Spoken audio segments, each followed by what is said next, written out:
there's a pretty gnarly gap. So I think that the weight that I'm going to be adding to this camper is going to be marginally smaller. So it's not like if my camper would ever get broken into, somebody can't just like punch a hole through the single pane glass. Yo, what's up guys? Welcome back to the channel. If you're new here, my name is Max. I'm working on this 1983 Bigfoot 9.5C truck camper to live out of, travel, and enjoy. In previous episodes, we've been working on a lot of different sections of this camper. Today is probably going to be a pretty big day. So I say that this day is probably going to be a pretty big day is because I am installing, hopefully today, 2 new windows. That is going to be the window right here and the bunk window right here. I'm going to be installing the kitchen window and one of the bedroom windows. I'm really stoked. I have cut pieces of white oak that are pretty much 1 inch by 1 inch squares, or 1 inch by 5/4, because that's just what my lumber yard sells. And I got those down into strips. I've gotten them heavily clamped up, and then I added some thickened resin and I clamped them to make a frame for the windows. So now we need to add the little ring clamp, ring bracket, and then we will have to screw through that, and it's going to squeeze the gasket on the outside. So here's where like the fridge section would be, and I install all of my tools right here. I just kind of keep it as a bench, and then the water heater is right here, and the exhaust for the propane heater is right here. So there's a lot of heat. The sun is blasting in my face, and it sits probably and hits this camper about, gosh, I'd want to say 12 hours a day. The sun blasts on this side of the camper a lot. I've noticed that the camper has developed a bulge pretty much right there. Even though I have the wood strip right here, right on the belly band, there's a pretty gnarly gap where I can fit 3 fingers in here, and that is pretty bad. It can get worse if I just let it continue on and just keep going. The reason for that is because the foam. There's no foam in there right now, and that sandwich adds like a composite to the camper to keep it really stiff and straight. I've got a bunch of ideas. So we're gonna have to add like a field jig to kind of push into this section like this, and this whole section is gonna kind of flex inwards. There's actually a bracket that kind of sits around this whole thing.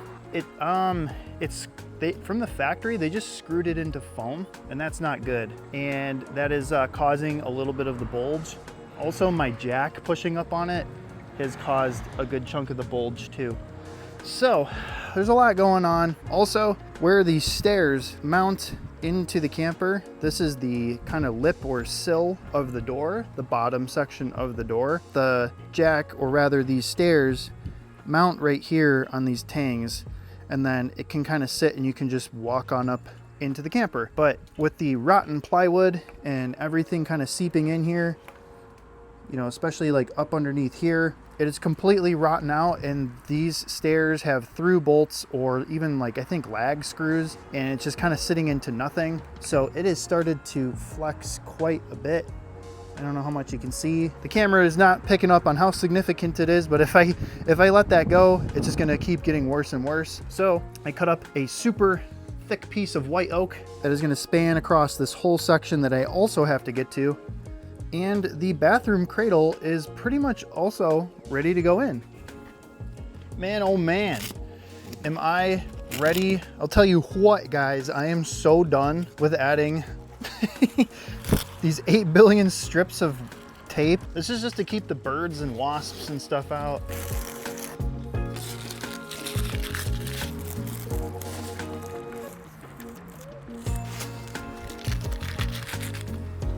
All right, guys. So you can see I have 8 billion clamps on here. This should be dry. My Arctic Tern style windows have to have something solid to mount to on the back side. Some people, now again, if you're tired of me talking or this is boring, just check the bottom. You can, in the description, you can check and scrub the scrubber to any part in this video in case you don't care about the technical lingo and you just want to see me getting stuff done. But these Arctic Tern style windows need something hard to mount against. Some people use like aluminum or hardwood, and in the instructions for actual Arctic Tern windows, they say for you to use that. The problem with aluminum that I've done my research on, I've never experienced this, and like I said, I'm no expert, just a dude with a ton of time put into researching this stuff, and who cares a lot about it. And there's a lot of thermal bridging that can happen with aluminum, meaning the outside of the camper gets cold and transfers it or bridges that temperature inside to the bracket, which is aluminum. Aluminum is actually a very big conductor, so it can basically transfer heat very, very well, kind of like copper. So I'm going with white oak, and the strips that I'm adding here for the white oak, compared to the size of the windows before, we're going with acrylic versus glass, and aluminum with lighter weight aluminum and like channels and stuff. So I think that the weight that I'm going to be adding to this camper is going to be marginally smaller, if not almost kind of a wash. So I don't really care about the weight that I'm adding to the walls with the white oak, but it's just really important I added it. Oh.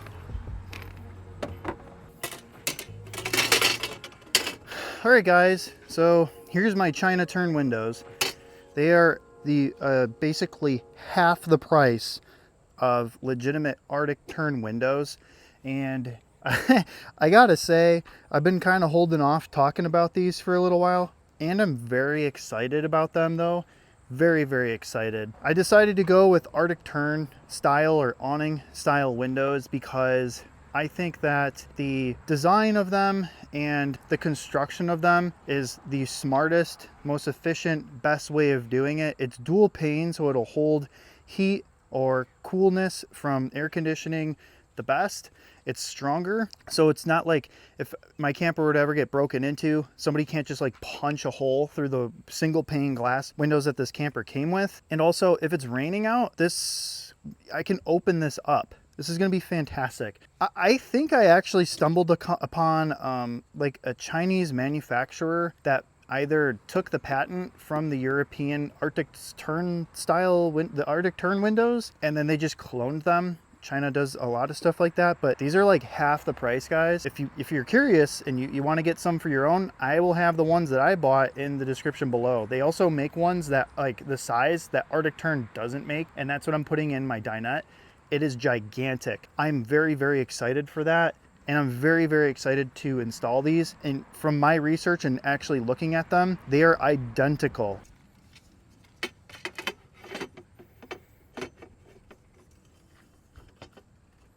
All right, we're gonna start off with the biggest window that I'm currently working on, which is the kitchen window. And this is also the biggest hole and entry point into the camper so far. So it's really important that I get this marked out and I get this handled, because this is pretty bad, guys.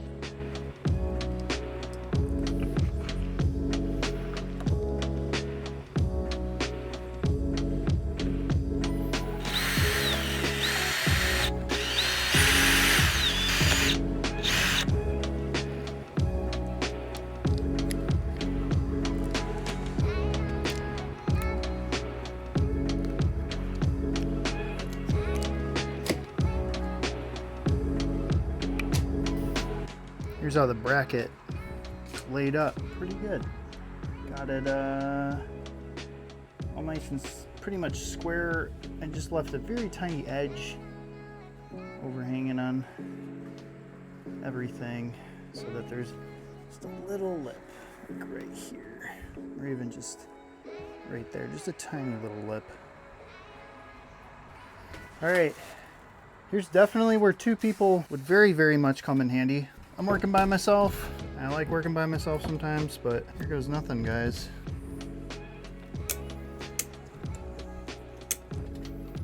So I'm gonna have to kind of keep it like this. Put the frame in between, maybe. Oh boy, this is tricky.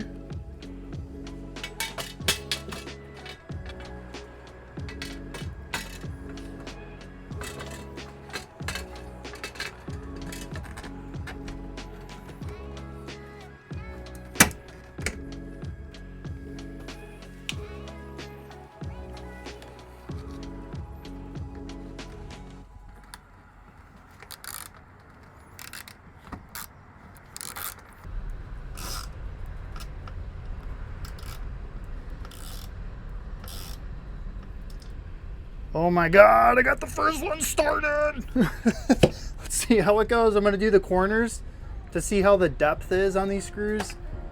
Oh my Lord. All right, I got both of the windows in, and this camper is starting to look a lot better, but we are not completely done. I've just basically put in the kitchen and one of the upstairs bedroom bunk windows in just for now, so that, you know, this camper can be kind of water sealed a lot more for the winter. You know, we've got all these like exterior parts that need to be sort of sealed and screwed in, and basically the whole roof is done. So that is fantastic, guys. Very excited about that. The upstairs bunk window, I just used the supplied hardware that they gave me, and it actually is just fine. It's good. I was using some spare hardware that I had found around my camper that was like number 10 panhead square drive. I think they were like a little too big in my opinion, and they definitely put a callus on my hand. So you can just use the supplied hardware and it works just fine. You just need to make sure that your bracket is the right size wood behind there. But guys, I have a bulge, and it's not that kind of bulge. So the camper, with the sun constantly beating down on it on this side, and I'll be honest with you, once I kind of got through a lot of the stuff on the passenger side here, like all of the gel coat and the fiberglass on the damage that already existed, I just sort of stopped kind of working on this side a little bit. So it's kind of become the forgotten adoption child in some ways. So we need to get back to this. It's really unfortunate, but it's like now this becomes a really big priority. The thing is though, from the factory, they use this cutout for the fridge, and the 3-way fridge goes back here. I'm gonna be reusing this thing. I just need to clean it, because even if I need to get a 12-volt fridge or whatever, if I need to service behind it, this thing would be pretty helpful to have, I would say. There needs to be a little bit trimming right here, or I actually had to cut it because there was so much warping going on with this whole section. We've got so many heating elements here. We've got, the hot water tank, the actual heater. So everything has gotten way too hot, and I think it's caused the camper fiberglass to kind of bow outwards and warp. And the factory did not use any sort of wood backer for the frame on this, and they should have. So it didn't really provide any structure. They just screwed it straight into the fiberglass and called it a day. So I don't think that's a good idea. We're probably gonna have to shift it over a little bit, and we're gonna have to add some wood strips and glue them down, unfortunately. And I'm gonna have to squeeze and push it.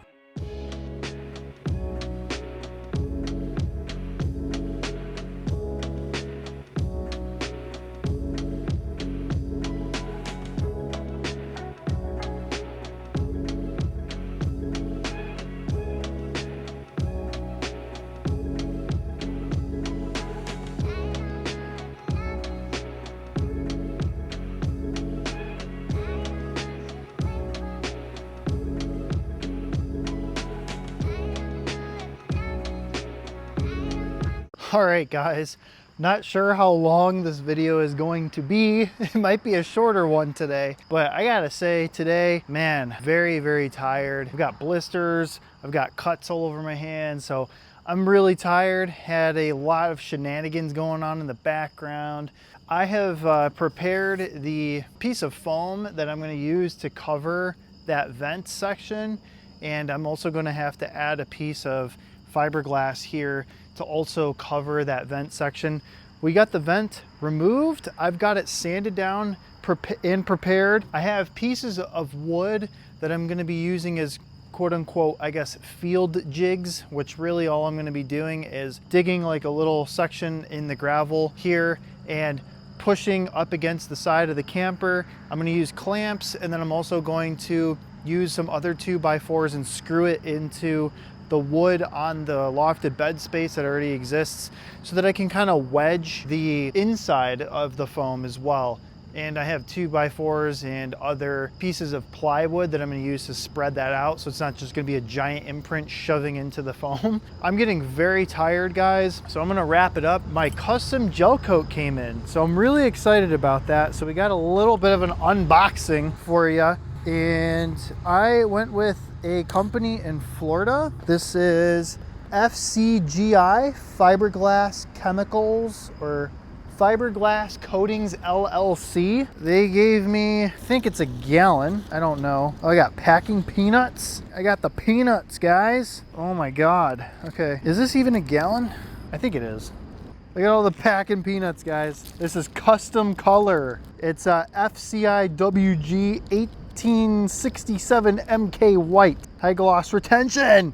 Sweet. Cool.